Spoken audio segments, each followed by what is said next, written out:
है आपका मेरे चैनल मिनी मास्टर पे। तो आज की वीडियो में हम बात करने वाले हैं एटमॉस्फेयर की लेयर, ठीक है, के बारे में। ये टॉपिक एग्ज़ाम के लिए बहुत इम्पोर्टेंट है और यहाँ से डायरेक्ट क्वेश्चन आते हैं, इसलिए वीडियो को लास्ट तक ज़रूर देखें, ठीक है। तो चलिए सबसे पहले समझते हैं कि एटमॉस्फेयर क्या होता है, उसके अंदर क्या पाए जाते हैं, इसकी सारी लेयर्स के बारे में समझेंगे। देख सकते हैं ये सब इसके पॉइंट्स हैं, मैंने बहुत मुश्किल से बनाया है। तो प्लीज़ मेरी वीडियो को लाइक सब्सक्राइब जरूर से करना। देख सकते हैं ये सब मैंने टॉपिक खुद से बनाए हैं, ठीक है। और अगर आपको ये वीडियो अच्छा लगा तो प्लीज़ लाइक सब्सक्राइब और कमेंट में मुझे दूसरे टॉपिक का भी नाम बताएं। मैं दूसरा टॉपिक भी कवर करूँगा अपनी नेक्स्ट वीडियो में, ठीक है। तो चलिए शुरू करते हैं मेरी इस वाली वीडियो को। Let's begin. तो सबसे पहले हम पढ़ते हैं वायुमंडल, मतलब कि एटमॉस्फेयर। वायुमंडल क्या होता है, मतलब एटमॉस्फेयर क्या होता है हमारा, ठीक है। एटमॉस्फेयर हमारा क्या होता है, चलिए फिर शुरू करते हैं। तो पृथ्वी को चारों ओर से घेरे गैसों के आवरण को वायुमंडल कहते हैं। जो पृथ्वी को चारों ओर से घेरे गैसों के आवरण, जो पृथ्वी को चारों ओर से घेरे किसकी गैसों के आवरण को क्या कहते हैं, वायुमंडल कहते हैं। तो इसमें मुख्यतः नाइट्रोजन जो कितनी परसेंट है, 78% है, और दूसरी है ऑक्सीजन जो 21% है, और तथा अन्य गैसें, मतलब कि दूसरी गैसें जो होती हैं, और जलवाष्प और धूल कण पाए जाते हैं, ठीक है। तो इसके अंदर क्या पाए जाते हैं, सबसे पहले नाइट्रोजन पाई जाती है सबसे ज़्यादा, उसके बाद ऑक्सीजन पाया जाता है 21%, उसके बाद अन्य गैसें पाई जाती हैं, फिर जलवाष्प पाए जाते हैं, धूल कण पाए जाते हैं, ठीक है। किसके अंदर, वायुमंडल के अंदर, एटमॉस्फेयर के अंदर, ठीक है। देख सकते हैं ये एटमॉस्फेयर है, इसकी हमने देखिए सभी इसकी लेयर्स हैं, ठीक है ना। जैसे पहली लेयर को हम ट्रोपोस्फेयर बोलते हैं, स्ट्रेटोस्फेयर आ गया, फिर मीजोस्फेयर आ गया, फिर थर्मोस्फेयर आ गया, फिर एक्सोस्फेयर आ गया। ये सब जो है ये एटमॉस्फेयर की लेयर्स हैं, हम इसे आगे जरूर पढ़ेंगे। चलिए फिर हम आगे बढ़ते हैं। तो आगे हम पढ़ने वाले हैं वायुमंडल की संरचना। अब वायुमंडल कैसे बनते हैं, तो किसके अंदर क्या क्या पाए जाते हैं, इसके संघटना, ठीक है, संघटना। चलिए आगे बढ़ते हैं। तो गैसें हैं और ये उसकी प्रतिशत, मतलब कितनी ज़्यादा पाई जाती है, किस हमारे एटमॉस्फेयर में कितनी है। पहला है हमारा नाइट्रोजन, जिसका सिंबल N2 है, ठीक है। तो ये 78.08% पाई जाती है। ऑक्सीजन जिसे हम बोलते हैं O2, वो 20.95% पाई जाती है, हम इसे 21 भी बोलते हैं, ठीक है। फिर ऑर्गन, हमारी ऑर्गन गैस है, ठीक है, वो कितनी परसेंट, तो 0.93% क्या पाई जाती हैं, ठीक है, एटमॉस्फेयर में। फिर है कार्बन हाइड्रोजन, ठीक है, कार्बन डाइऑक्साइड CO2, तो जो 0.04% पाई जाती है हमारे एटमॉस्फेयर में। फिर अन्य गैसें जैसे कि नीलियम, नीलियन, हीलियन आदि, ये सब गैसें जो है वो नगण्य हैं, ठीक है, नगण्य हैं। चलिए फिर हम ये पढ़ते हैं। तो इसके अतिरिक्त जलवाष्प, धूल कण, धुआं आदि भी पाए जाते हैं, ठीक है। जो ये गैसें हैं, जो ये सब अन्य गैसें, ऑक्सीजन, नाइट्रोजन, ऑर्गन, तो इसके अलावा भी हम क्या पाए जाते हैं, हमारे एटमॉस्फेयर में जलवाष्प पाए जाते हैं, ठीक है, धूल कण पाए जाते हैं, और धुआं भी पाया जाता है, भी पाए जाते हैं, और आदि भी पाए जाते हैं। चलिए आगे हम पढ़ते हैं। तो आगे हम पढ़ेंगे इसकी 5 प्रमुख परतें। तो 5 प्रमुख परतें, तो वायुमंडल की प्रमुख परतें, तो वायुमंडल जो होता है उसकी 5 प्रमुख परतें होती हैं। पहली परत बोलते हैं उसे हम ट्रोपोस्फेयर बोलते हैं, पहली परत को। दूसरी परत को हम बोलते हैं स्ट्रेटोस्फेयर बोलते हैं, और तीसरी परत को हम मीजोस्फेयर बोलते हैं। फिर चौथी परत है जिसे हम थर्मोस्फेयर बोलते हैं, और फिर फिफ्थ वन जिसे हम आखिरी परत एक्सोस्फेयर बोलते हैं। देख सकते हैं ये हमारी ट्रोपोस्फेयर है, ये हमारी स्ट्रेटोस्फेयर है जहाँ ओजोन लेयर भी पाई जाती है, ठीक है, और ये मीजोस्फेयर है जहाँ मीटरोइड्स होते हैं, और थर्मोस्फेयर में सैटेलाइट्स वगैरह होती हैं, ठीक है, और एक्सोस्फेयर में रॉकेट्स या अंतरिक्ष का पार्ट होता है, ठीक है। चलिए आगे पढ़ते हैं हम। तो आगे थोड़ा सा पढ़ेंगे हम। तो आगे हम पढ़ेंगे स्रोमंडल, मतलब कि जिसे हम बोलते हैं ट्रोपोस्फेयर, क्या बोलते हैं, ट्रोपोस्फेयर। तो चलिए पढ़ते हैं इसके थोड़े से पॉइंट्स। तो ऊंचाई इसकी कितनी है, तो 8 से 18 किलोमीटर। 8 से कितनी है, 18 किलोमीटर इसकी क्या है, ऊंचाई है। 8 से 18 किलोमीटर कितनी इसकी ऊंचाई है, 8 से 18 किलोमीटर इसकी क्या है, ऊंचाई है।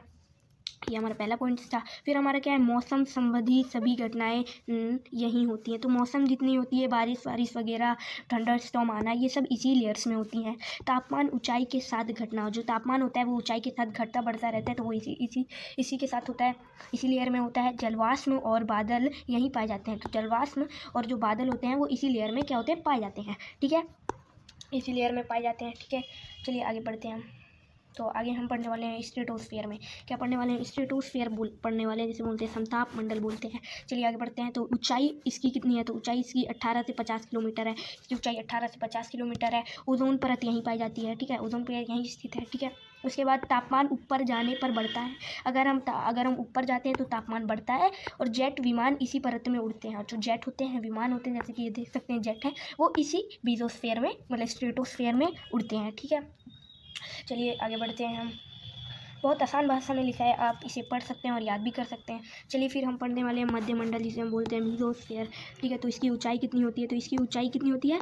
50 से 80 किलोमीटर होती है। तो इसकी ऊंचाई कितनी होती है? 50 से 80 किलोमीटर। सबसे ठंडी परत भी इसे क्या बोला जाता है? सबसे ठंडी परत भी इसे बोला जाता है। और उल्कापिंड यहीं ही जल जाते हैं, जो उल्कापिंड जो होते हैं वो यहीं जल जाते हैं, ठीक है। देख सकते हैं ये उल्कापिंड है, हमारे मीटरॉइड्स जिन्हें बोलते हैं, ठीक है। चलिए आगे बढ़ते हैं।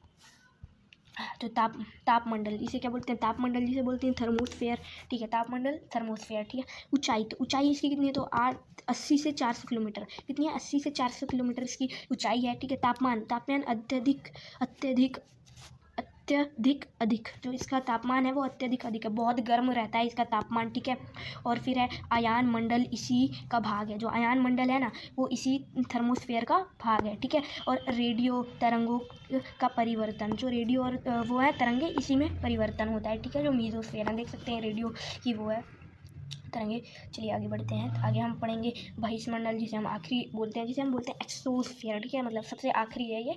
तो 5th लेयर से ये हमारी किसकी? एटमॉस्फेयर की। और तो ये 400 किलोमीटर से ऊपर है, मतलब कि 400 किलोमीटर होता है नहीं, इससे भी ऊपर है, पता नहीं अभी कहाँ तक है, बट हम बोलते हैं कि इसे 400 किलोमीटर से भी ऊपर है। उपग्रह इसी क्षेत्र में परिक्रमा करते हैं। जो उपग्रह होते हैं हमारे मून, तो वो इसी किसमें? इसी लेयर्स में क्या करते हैं? परिक्रमा करते हैं। गैसें अत्यंत विरम होती हैं। गैसें इसकी क्या होती है? अत्यंत विरम होती है। देख सकते हैं गैसें कितनी विरम है। और यहाँ पे सैटेलाइट्स वगैरह उड़ती हैं। चलिए आगे बढ़ते हैं हम। तो आगे हम पढ़ेंगे ओजोन लेयर के बारे में। कौन सी लेयर के बारे में? ओजोन लेयर के बारे में। तो ओजोन लेयर, जिसे हम ओजोन लेयर बोलते हैं, ये हमारे संताप मंडल में स्थित है। मैंने पहले ही बताया था आपको, ठीक है। तो ये संताप मंडल में स्थित है। फिर ये सूर्य की यूवी किरणों से रक्षा, तो ये हमारी किससे? तो जो सूर्य की यूवी रेज आ सकती हैं, आप देख सकते हैं, जो सूर्य की यूवी रेज आती है, इसे रिफ्लेक्ट करती है, हमें बचाती है ओजोन लेयर, ठीक है, सूर्य की यूवी रेज से, ठीक है। और ओजोन क्षरण का मुख्य कारण, जो ओजोन संरक्षण हुआ है, इसका मुख्य कारण क्या था? CFC गैसें। तो CFC गैसें जो थी, इसका क्या था? क्षरण था ओजोन का, ठीक है। फिर क्या है? Montreal protocol. मॉन्ट्रियल प्रोटोकॉल 1987 में इसका हुआ था। क्या? मॉन्ट्रियल प्रोटोकॉल हुआ था ओजोन का। ओजोन संरक्षण जिसे हम बोलते हैं, ओजोन संरक्षण, इसे बचाना, देख सकते हैं ये यहाँ पे हुआ है ओजोन का, वो बचाना या फिर इसे हटाना, ठीक है। और क्या हुआ था? ओजोन संरक्षण हुआ था, देख सकते हैं यहाँ पे अर्थ में है, ठीक है। और ये कहाँ पे पाई जाती है? संताप मंडल में पाई जाती है। ये इंपॉर्टेंट पॉइंट्स है, तो इसे याद कर लीजिएगा आप। चलिए आगे बढ़ते हैं। हम पढ़ने वाले हैं वायुमंडल के कार्य क्यों और महत्व। वायुमंडल का महत्व क्यों है, इसका कार्य क्यों है, तो चलिए पढ़ते हैं। जीवन के लिए आवश्यक गैसें प्रदान करता है। जो हमारा जो वायुमंडल है वो हमारे जीवन के लिए आवश्यक गैसें प्रदान करता है, जैसे ऑक्सीजन, ठीक है। और चलिए आगे बढ़ते हैं। तो पृथ्वी को अत्यधिक गर्म या ठंडा होने से बचाता है, ठीक है। जो हमारी पृथ्वी है वो समय पर, जैसे रात में बहुत ठंडी होती है और फिर दिन में गर्म होती है, तो इससे हम बताता है क्या? ज़्यादा गर्म ठंडी ना हो, इससे एटमॉस्फेयर बताता है। उल्का पिंडों से सुरक्षा, जो मीटरॉइड्स हैं वो गिर ना जाए, इधर उधर गिर ना जाए, तो एटमॉस्फेयर इससे बचाता है हमारी धरती को। फिर मौसम और जलवायु का निर्माण, मौसम और जलवायु का निर्माण करता है, ठीक है, एटमॉस्फेयर हमारा। फिर रेडियो संचार में सहायक, ठीक है, रेडियो और संचार में सहायता करता है ये हमारे रेडियो में, ठीक है। चलिए आगे बढ़ते हैं। तो आगे हम पढ़ेंगे परीक्षा। अब ये क्विक रिवीजन है, थोड़ा पढ़ लेते हैं इसे। तो परीक्षा में पूछे जाने वाले तथ्य, जो परीक्षा में सबसे ज़्यादा पूछे जाते हैं उसे पढ़ते हैं। तो पहले पढ़ते हैं मौसम किस में बदलता है? तो वो ट्रोपोस्फेयर में बदलता है, जिसे सौमंडल कहते हैं। फिर ओजोन लेयर किस में है? तो वो संताप मंडल में, स्ट्रेटोस्फेयर में है। उल्कापिंड कहाँ पाए जाते हैं? वो मीसोस्फेयर, मध्य मंडल में पाए जाते हैं, ठीक है। और फिर आयान मंडल कहाँ है? तापमंडल, थर्मोस्फेयर में है, ठीक है। और उपग्रह कहाँ परिक्रमा करते हैं? तो वो वायुमंडल में करते हैं। किस में करते हैं? एक्सोस्फेयर में करते हैं, ठीक है। तो हमने ये परीक्षा में पूछे जाने इंपॉर्टेंट तथ्य हैं, ठीक है। तो इनको जरूर से पढ़ लीजिएगा, आपको ये बहुत ज़्यादा परीक्षा में पूछे जाते हैं, डायरेक्टली भी पूछे जाते हैं। चलिए फिर आगे बढ़ते हैं। तो फिर आज हमने टॉपिक के बारे में पढ़ा। सबसे इम्पोर्टेंट चीज़ आपने आज पढ़ी है, ठीक है, मुझसे पढ़ी है आपने। अगर आपको अच्छा लगा, अगर आपको ये वीडियो अच्छी लगी तो लाइक, शेयर और सब्सक्राइब, कमेंट जरूर करें और मेरी वीडियो के ज़्यादा से ज़्यादा शेयर करें। तो thank you for watching, bye bye.